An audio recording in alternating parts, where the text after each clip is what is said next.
Orang Bedui itu kalau ngaji sama Nabi itu lebih unik timbang yang soleh, timbang yang pinter. Sehingga banyak ilmu itu ditemukan dari orang Bedui. Karena cara berpikir itu aneh. Kalau orang soleh, orang waras kan berpikirnya ada aneh, standar. Jadi orang Bedui itu aneh. Pernah suatu saat Rasulullah itu khutbah cerita kiamat. Wah, dahsyatnya kiamat kayak apa? Semua orang diam nangis semua. Orang Bedui enggak, lebih cerdas. Ini Nabi itu aneh. Cerita kiamat kok udah ada tanggalnya ini gimana? Orang nangis semua karena dahsyatnya kiamat kayak gitu. Bumi dihancurkan, wus. Kan terus sudah nangis dewi-dewi. Ya ono sing nangis pabrik banyune macam-macam ya. Ini kalau kiamat gimana ini perjalanan air kemasan saya kan orang mikir mikir dewe-dewe gitu. Tapi ini enggak. Orang Bedui cara berpikir tuh enggak. Malah ya Rasulullah mata sa'ah. Engkau itu cerita kiamat tapi enggak jelas tanggalnya. Kalau cerita kiamat ya harus jelas dong kapannya. Jadi unik. Jadi cara berpikir sahabat kaget semua loh. Kaget. Karena gak kepikiran. Nabi a'radu anhu, a'radu itu mengabaikan. Banyak sahabat yang menganalisis lam yasma'kan. Nabi memang gak dengar sehingga mengabaikan. Ada yang analisis lagi sami'a wa kariha. Sebenarnya Nabi dengar cuma gak berkenan karena tengah-tengahnya khutbah kok tanya. Tapi si Arabi ini cerdas. Masuk akal kan? Misalnya mau pilihan presiden, orang mesti tanya kapan kan gitu. Ya kan? Mau ganti presiden atau ganti bupati, takarannya orang kan kapan? Kayak Mas Akom jadi wali ndak? Pertanyaannya kan kapan? Kalau jatuhnya kan sudah ya. Sehingga tanya, mata sa'ah ya Rasulullah. Lama-lama Nabi diangen-angen, bener juga orang ini. Saya cerita kiamat kok nggak jelas kapannya. Ini Nabi menjawab. Tapi karena Nabi orang-orang yang sangat pinter, tanya balik. Ma'atattalaha. Lalu kalau kamu berani tanya kiamat kapan, saya tanya balik. Ya persiapan kamu apa? Jawabnya santai saja. Fawwah ma'atattalaha kabira sholatin wala siyamin walakinni uhibbuka ya Rasulullah. Saya enggak menyediakan apa-apa, sholat saya biasa aja, maksudnya standar. Ya kira-kira 5 waktu pas. Ya jenis saya lah kira-kira gitu. Wala kabira siyamin, dan saya puasa ya standar saja pas. Walakinni uhibbuka ya Rasulullah. Tetapi saya mencintai engkau ya Rasulullah. Jawabannya Nabi apa? Almar'u ma'aman ahabba. Sebagian riwayat anta ma'aman ahbabta. Jadi hadis itu populer tuh barokahnya wong desa tadi. Andai kan dia punya etika maka sowan dulu tanya 4 mata. Itu jadi hadis ahadi. Tapi barokahnya dia selonong di depan umum. Zaman Nabi khutbah itu jadi hadis mutawatir. Jadi kadang barang baik itu barokahnya orang yang enggak baik. Maksudnya su'ul adab. Tanya gitu kan su'ul, tapi itu barokah. Akhirnya hadis itu mutawatir karena didengar ribuan sahabat yang mendengarkan khutbahnya Rasulullah. Tapi kalau hadis itu satu-satu kan khossoni bidzalika Rasulullah, khossoni bidzalika Rasul, itu nanti jadi hadis ahadi yang kualitasnya jauh di bawah hadis mutawatir. Jadi barokahnya orang su'ul adab itu ya ada karena Allah yang mendesain ini. Akhirnya kata sahabat, kata Anas bin Malik, mereka itu mangkelnya bukan main sama Arabi tadi karena tanya nggak sopan sama Rasulullah. Tapi setelah Nabi jawab almar'u ma'aman ahabba fama farihu bisyai'in farahahum bidzalika batal. Mereka tidak pernah senang dengan hadisnya Nabi sesenang riwayat almar'u ma'aman ahabba. Barokahnya Arabi Bedui. Makanya saya sebagai kiai ini Bedui saya tak pertahankan ila yaumil qiyamah. Karena umat ini pernah terbarokahi oleh orang apa? Bedui. Barokah su'ul adab tadi. Jadi mohon ini supaya majelis ini kan majlisul iltorti Rasulillah, coba terlatihlah mengatakan Allah itu subjek, Allah itu al-fa'ilul mukhtar, Allah itu al-fa'ilul mukhtar, Allah itu yang menentukan alam ini. Dan Allah mensifati dirinya wa annahu huwa adhaka wa abka. Allah itu zat yang memberi orang itu bisa tertawa. Dan Allah juga yang memberikan orang itu bisa menangis. Mbok kayak apa kamu neror umat, wah amal nggak mesti diterima gini-gini. Ternyata neng majelis nangis ya, mulai guyu. Kadang guyu-guyune ngenyak tenang nih. Daripada apa ya agak-agak merodok orang yang dohirnya beda dengan batinnya, nggak perlu distatuskan seperti itu. Ya sudah biasa saja. Jadi, nah, fi muqaddimihim, imam besar dalam manhaj ini namanya Abul Hasan apa? Asyadzili. Abul Hasan Asyadzili itu kalau ada orang tanya gini, Bim, Beb saya ini susah, sholat saya tidak mesti diterima Allah gini-gini, marah. Nggak usah. Kafa bika jazaan an radiyaka laka ahlan. Sudah kamu ditakdir pernah sujud itu sudah keren. Saya itu andaikan dapat kabar dari malaikat bahwa sholat kamu tidak diterima, saya tidak susah. Bukan karena sombong, pernah ditakdir sholat sujud ning Allah itu keren. Kayak apa malunya kita ketemu Allah kemudian kita di bumi tidak pernah sujud. Makanya cara Abul Hasan Asyadzili kowe ora usah mikir salatem ditampa taro ora usah mbok mikir. Kowe ditakdir tau sujud itu hebat. Kafa bika jazaan an radiyaka laka ahlan. Cukup kamu mendapat balasan dari Allah, kamu pernah ditakdir sujud. Gak perlu ngaji alim alamas, gowo sawi ngalor ngidul jalalain keren. Paling gak malaikat pernah melihat kamu, wah gowo tak kitab kuwedi. Gak penting paham gak penting. Karena isra bakat paham Mas. Jadi Abul Hasan Asyadzili adalah orang yang, dan itu Al-Hasani ya, dan itu Al-Hasani. Makanya macam-macam kita yang Al-Husaini sudah kita punya Faqih Muqaddam, punya banyak. Di Al-Hasani yang paling populer diantaranya adalah Abul Hasan Asyadzili. Beliau tuh kalau ngendikan sesuatu itu positif terus. Termasuk itu ketika ada orang resah sholat saya diterima ndak, kata beliau wes kowe sing sempurna ditakdir tahu sujud. Saya itu sebetulnya kadang-kadang miris, wes sholatku tompo ta ora, tapi saya sangat sadili. Sangat sadili. Saya nggak pernah berdoa ya Allah ibadah kami jenengan terima ndak, karena takut kalau doa gitu keterusan itu terus ditompo ora, akhirnya keterusan gitu, akhirnya ngenes. Masa orang pernah sujud ngenes? Lama-lama gini setan masuk, apa artinya saya sujud ternyata nggak diterima. Lu wong kawula kok iskal tentang pernah sujud. Itu kan ibarat gini, kamu ngasih uang sama orang tua kamu, misalnya Habib Soleh ngasih uang Habib Ali, terus apa artinya tak kasih, kemudian beliau tidak terima kasih, itu kan lucu. Terima kasih tidak terima kasih, seorang anak ngasih orang tua itu keren. Makanya saya bangga dengan Habib Soleh ketika beliau mengumrohkan Habib Ali, sudah mendaftarkan haji Habib Ali. Gak usah mikir diterima apa enggak, wes keren, itu sudah perilaku yang keren, yang hebat. Makanya saya sering ada orang mau cerai tanya saya, Gus saya ini cerai gak, istri saya kurang ajar gini. Gak usah. Tapi bojoku lo judes. Uang di bojoku wis keren, paling gak kowe ra darani jomblo.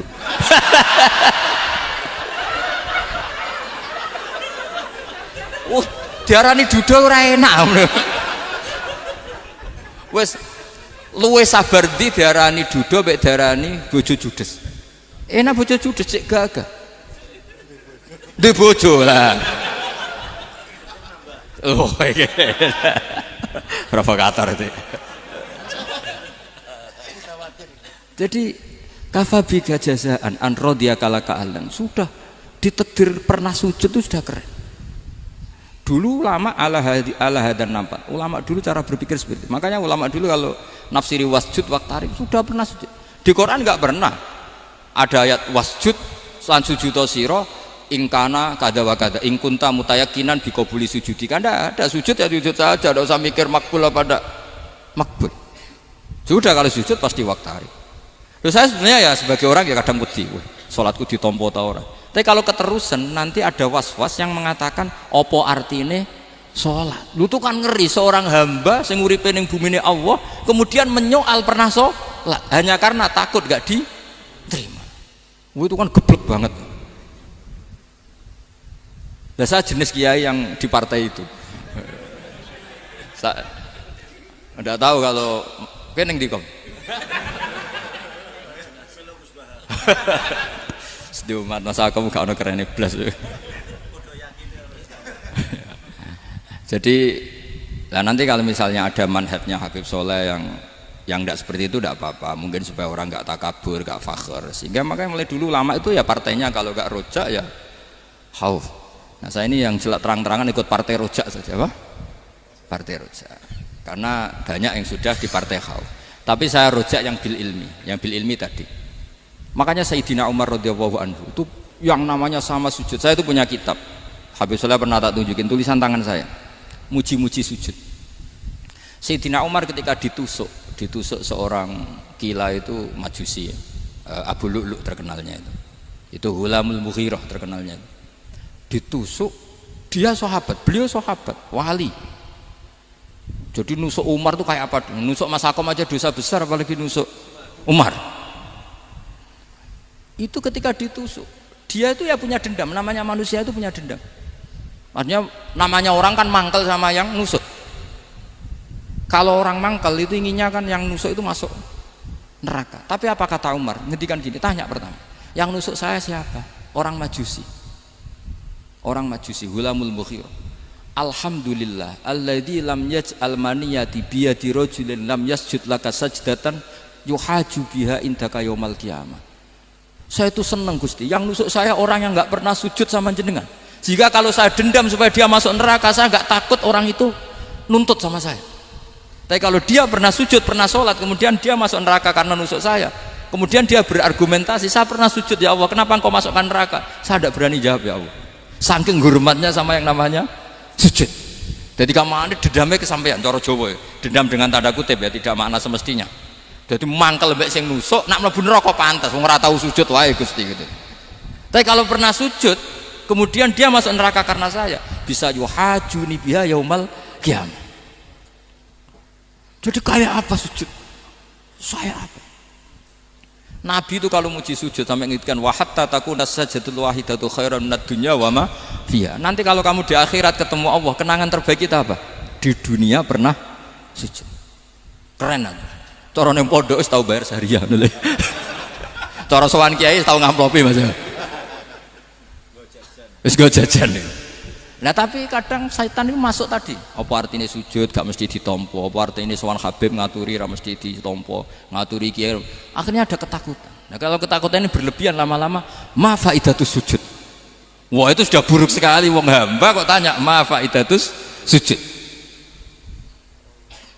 Nah ini di pentingnya mazhab-mazhab Syadzili. Jadi saya ngaji agak-agak uraan itu amdan. Kalau ini watak sudah, bukan. Jadi uraan itu ada dua, ada yang amdan bismil ilm, ilmunya banyak terus milih manhaj. Insya Allah saya partai itu. Ada yang uraan bakat Mas. Ada ya? Ada apa banyak? Nah sebetulnya khauf juga gitu Bim. Ada khauf itu karena ilm. Ada Habib alim alama atau kiai alim alama, dia tahu masyarakat kalau ngikuti Gus Bak nanti jadi fakhr, kurang tawaduk, terus dia milih partai khauf. Lah yang buruk itu ada kiai yang milih khauf pancen dari awalnya sati cilik ya. Jenisnya wis sati. Jadi sebenarnya dia tidak cukup ilmunya nerangkan khauf, cuma jenisnya wis sati cilik. Wong ning omah lawang dikunci ono gludak-gludak, ono hantu putih. Jadi ya sama, yang bawa rojak bisa bawaan dablek, yang bawa khauf bisa saja bawaan ati cilik. Nah kita ingin yang bawa rojak ya bismil ilm, yang bawa khauf juga bismil ilm. Ya ono teh Mas, wong sing ati gede, pegawene dua blek, tapi enggak bawaan rojak, memang bawaan dablek. Ada yang ati cilik tapi bawaan khauf. Jadi mengatakan khauf tapi sebetulnya bawaan ati cilik. Nah kita inginnya ndak, kalau rojak ya bismillah kayak Abdul Hasan Asyadzili, kalau yang kampanye khauf kayak Said Abdul Haddad bawaan apa? Ilm. Sehingga kita ini Qul inni ala bayyinatin mir rabbi, semua itu berdasar ilmu sing jelas welo-welo. Makanya semua nabi memaklumatkan apa? Qul inni ala bayyinatin mir rabbi. Jadi semua ilmu syaratnya apa? Bayyinah. Bayyinah itu kebenaran ilmiah sing jelas welo-welo. Makanya itu yang disebut Allah Subhanahu wa taala mensifati kekasihnya yaitu Nabi Muhammad sallallahu alaihi wasallam, lam yakunil ladzina kafaru min ahlil kitabi wal musyrikina munfakkina hatta ta'tiyahumul bayyinah rasulun minallah yatslu suhufam mutahhar. Niku Kanjeng Nabi saking cerdase meneh tek wong Islam, wong musyrik, wong kafir ngerti logika yang dibangun Nabi saja kuat infikak dari kemusyrikannya. Makanya disebut munfakin. Orang-orang musyrik, orang-orang kafir tidak munfakin, tidak tercerabut dari akar akidahnya hatta ta'tiyahumul bayyinah. Itu siapa? Rasulun minallah yatslu suhufam mutahhar. Masyhur itu debatnya Nabi dengan orang-orang musyrik. Mereka bilang, ya Muhammad, kita ini urusannya banyak, kasusnya banyak, lalu anda mengajarkan ke Tuhan satu, masa urusan banyak cukup Tuhan satu? Itu gak fair Muhammad. Aja'alal alihata ilaha wahida inna hadha la syai'un ujab. Urusan kita banyak, masyakil kita banyak, muskilah kita banyak, kalau Tuhannya satu gak cukup Muhammad. Nabi dengan santainya memberi penjelasan, ya sudah gini saja, kalau kamu jadi budak atau pembantu, majikan kamu banyak, semuanya merintahkan kamu, semuanya bikin aturan untuk kamu suka enggak? Ya gak suka Muhammad, kalau majikan kita banyak repot. Ya sudah, Tuhan kamu itu majikan kamu. Kalau banyak perintahnya beda-beda kamu pusing. Ya udah mat, Tuhannya satu aja mat. Karena Nabi bayina, orang itu bisa dibalik-balik pikirannya. Dan makanya disebut dorobawa masalah rojulan fihi syuraka umutasakisuna wa rojulan salamal lirojul hal astawiyani masalah alhamdulillah. Jadi Nabi itu kalau adu argumentasi itu luar biasa. Jadi segampang itu Nabi memberi apa? Argumentasi. Karena beliau adalah al-hujjatul balighah. Jadi Nabi itu gak pernah kalah. Pernah Nabi debat sama orang Yahudi. Muhammad, saya ini turunan Ibrahim. Kita ini Israel ya, kita tahu Israel adalah turunan Nabi. Israel nama lain dari Yakub. Yakub bin Ishak bin Ibrahim. Padahal Yakub ini punya anak namanya Yahuda. Makanya Yahuda bin Yakub bin Ishak bin. Kita ini yang mirip Ibrahim, bukan kamu. Tapi orang Yahudi itu nggak hafal nasabnya, sehingga mereka bilang kita ini saking baiknya Ibrahim saja pengikut kita. Terus digojlok oleh Nabi. Ibrahim itu buyute Yahuda. Makanya digojlok, ha antum haula ihajatum fi malakum bi ilm falimatu hajuna fi ma laysa lakum bi ilm. Kita adu debat itu sudah ilmiah, kenapa kamu menjadi tidak ilmiah? Kenapa Muhammad? Terus Allah menurunkan wa ma unzilatit taurat wal injilu illa min ba'di afala ta'qilun. Artinya gini, kalau Ibrahim dikatakan Ibrahim Yahudiyah, itu sama dengan saya berkali-kali podo karo sampean misalnya ngendikan Mbah Zubair itu pengagumnya Gus Roji misalnya. Padahal Gus Roji bin Ubab bin Maimun bin Zubair, misalnya Gus Roji bin Kiai Haji Ubab bin Kiai Haji Maimun bin Kiai Haji Zubair. Nah Ibrahim itu kan Yahuda bin Yakub bin Ishak bin Ibrahim. Terus mereka bilang Ibrahim itu pengikut Yahudi. Itu kan kebalik-balik. Kayak Habib Hasan itu pengagum Habib Soleh. Kan Habib Hasan rohnya ini gimana ini sih mbahnya kok dianggap. Nah sehingga orang Yahudi ketika Nabi berdebat beda dengan Nabi Muhammad SAW. Ketika ditanya kenapa kamu yakin agama tauhid millata abi, karena ini agama nenek moyang saya, millata abikum apa? Ibrahim. Jadi jelas akhirnya orang Yahudi ngerti. Ya kan sama dengan mengatakan tadi Pak Karno itu pengagum Puan Maharani, kan aneh nggak kalimat itu. Mbah Hasyim Asy'ari itu pengagum Gus Dur, gak lucu itu debat. Jadi Nabi itu orang yang bayinah itu kalau menerangkan kebenaran itu bahkan orang kafir pun bisa infikak, bisa munfakin, tercerabut dari akar kekafiran. Nabi itu mudah sekali merubah logika. Makanya di Quran sering ada kata aro'aitum, karena memang tadi.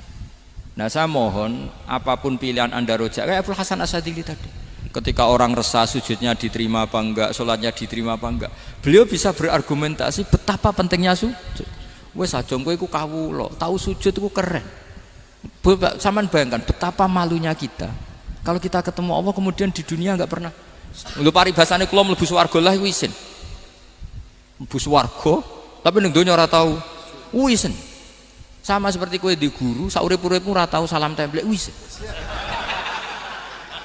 Kira-kira seperti meskipun salam templek ora penting ya ora penting toh, misalnya soleh salam templek 50.000 duwe wis akeh ngono kan. Nama sakom penting kudu rokok. Itu bukan nilainya kok, betapa malunya kita. Saya dulu mau sarang, andai kan tidak pernah khidmah sama iya malu tenan sebagai apa? Santri. Makanya Sayyidina Umar ketika beliau dibunuh orang, itu pertanyaan pertama, dia pernah sujud enggak pernah. Andai kan dia pernah sujud, maka saya tidak berani masukkan dia masuk neraka. Takutnya dia protes sama Allah, ya Allah saya pernah sujud kenapa harus di neraka. Atau Umar ditanya Allah gini, Umar kue ridho wong sing tahu nyembah aku kemudian dia di neraka, kayak apa? Jadi makanya Umar ketika wafat ketika alhamdulillah alladzi lam yaj'al maniyati biyadi rajulin lam yasjud laka sajda. Ya jadi saya mohon sekali jadi majelis ini sebuah majelis mubarak, caranya tauhidnya dibenarin ya, tauhidnya dibenarin. Jadi Allah itu adhaka wa abka, Allah itu al-hadi, Allah itu ar-razzaq. Sehingga menteri ekonomi mbok salah rumusillah wong tetep mangan. Mergo Allah itu ar-razzaq. Mbok negara dikelola keliru lah wong tetep mangan, wong Allah itu ar-razzaq. Kiai rada akeh sing di masalah. Tapi ya tetep agama ini jalan. Lho andai kan syaratnya agama ini bener, wah ya repot. Kowe iso bayangno masakom bener terus. Tapi agama ini berkali-kali coba di TV itu banyak nyun sewu, ada ustadz, ada kasus apa, ada kiai, kadang ada masalah hukum. Agama ini jatuh ndak masalah. Padahal di TV sudah dinasionalkan kan, ada kiai terlibat kasus hukum atau ustadz tertangkap karena melakukan apa itu. Tapi nggak ngefek, karena agama ini bihifdillah wa biriayatillah. Sama. Negara mana-mana kadang manajemen ekonominya nggak jelas, tapi masyarakat ya makan karena Allah Razzaq. Sama, aku kancanan Mas Akom mengeluh, tapi Allah adhaka, akhirnya iso guyu. Padahal orang untungnya blas kancanan dede. Tapi karena Allah itu adhaka. Nah kita dengan istri yang kita cintai, dengan keluarga kadang yang nangis. Karena Allah itu zat yang bisa memberi abka. Wa annahu wa adhaka wa abka. Terus wa annahu wa amata wa ahya. Kita tidak ingin mati, wah ya mati saja karena kita objek. Nah, hidayah itu seperti itu. Allah al-hadi. Apa? Allah itu kayak apa Korea, negara ateis. Enggak kebayang di sana ada ngaji Aqidatul Awam Abadi Fikih. Tapi sekarang banyak. Saya tuh kalau beli Aqidatul Awam kerdusan, tak kirimkan ke Korea. Sebelum saya ke Korea, karena sebagian santri saya di Jogja. Di sana ada ngaji Aqidatul Awam, ngaji Takrib. Bahkan saya di sana dilagokno sak duna fid dunya. Kayak apa Allah kalau ingin bikin hidayah? Karena Allah itu al-hadi. Wong Indonesia digerakno seneng duit.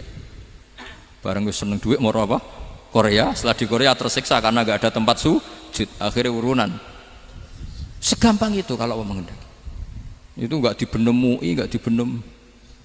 Karena Allah al-hadi.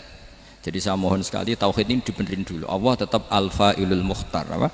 Al-fa'ilul mukhtar, sehingga Allah mensifati dirinya adhaka wa.